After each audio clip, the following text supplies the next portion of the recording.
خب سلام، اینجا هم اگه نگاه کنین این کانال میم کوین CZ ایران هستش. اینجا نوشته که هر ایردراپ TRX نیم یعنی 5000 تومن واریز آنلاین میزنم روش، میرین توی ایردراپش. بی خودی تو اینم شرکت نکنین. حالا من اینکه میذارم که شماها ببینین چه خبره. بعد وظیفش چیه؟ وظیفش این سابسکرایب یوتیوب و از این حرف هست. خب من این سابسکرایب یوتیوب هم که کانالش هم ببینیم.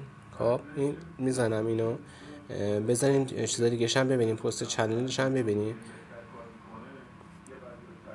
اینم پست چنلشه از این ایران ماسک. خیلی حواستون جمع باشه. میاد مثلا بعضی چیزا داره مثلا تحلیل میکنه و از این حرفا، ولی کلا این طرف ببینید الان این معرفی کلاهبرداری من ببینید جالبه. خودش میگه که این کانال کلاهبرداری هستن اینا.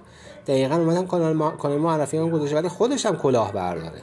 شما همون ایردراپ بیپ رو برید بزنید روش، ولی مواظب باشین به کیف پولتون وصل نکنید. من الان دوباره میگم چون من این کلا سرم رفته و دارم بهتون میگم که وصل نکنید. من خودم یک کیف پولم وصل کردم که توش هیچی نبود، ولی متاسفانه اصلا من نمیدونم چجوری به چه صورت شد که اون کیف پولم که کیف پول اصلی من بود. الان بذارید نگاه کنیم نشونتون بدم ببینید چیه کیف پول اصلی. من متوجه نشدم خودم چجوری وصل شده به این طرف، چون من خودم بدم کیف پول اصلی ما وصل نکردم. اومدم توی تون کیپرم و این کیف پولایی که اینجا ساخته بودم یکی دیگه شو وصل شدم این.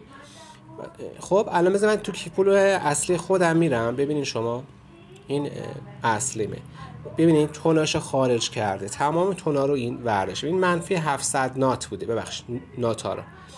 این شما اینجا نگاه کنید یه دونه NFT ریسیوید داره، من یه دونه NFT این NFT رو اون فرستاده. خب و وقتی که شما رو این NFT رو بزنید یه دونه NFT اینجا هست. یه NFT هم قبلا بوده که خوشبختانه حالا اون رو من قبلا ندیده بودم، یه دونه مال داگز بوده، اینم اینجا بود که من دوتا رو اسپمشون کردم. بعد جفتش رو اسپم کنین.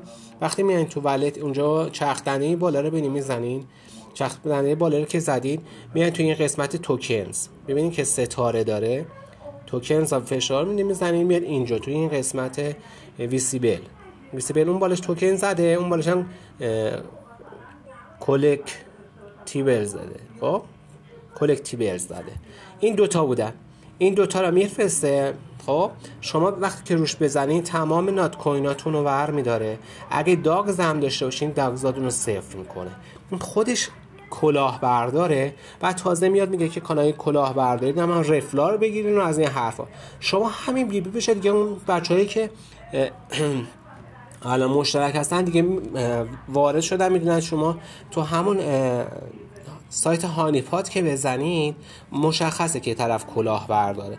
خلاصه مواظب این کلاهبرداره باشین. واقعا خودشون میان یه سری کانالای دیگه رو نشون میدن خب که شما رو میگن اون کلاهبردارن، ما خیلی خوبیم ما عالی هستیم و اینجوری کیف پولاتون رو خالی میکنن.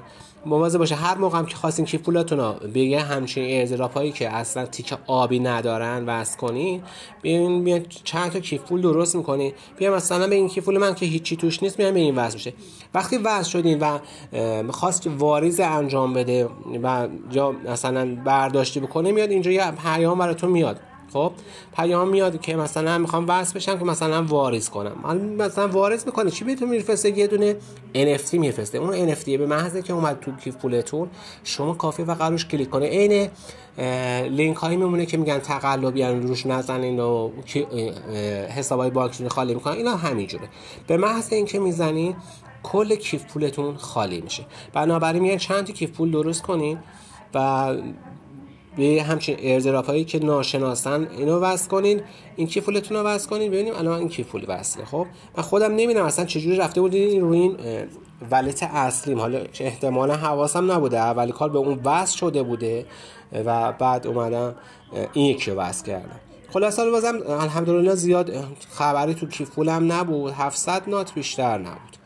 خلاصه که مواظبی همچین کلاهبرداری باشین که سرتون کلاه نره.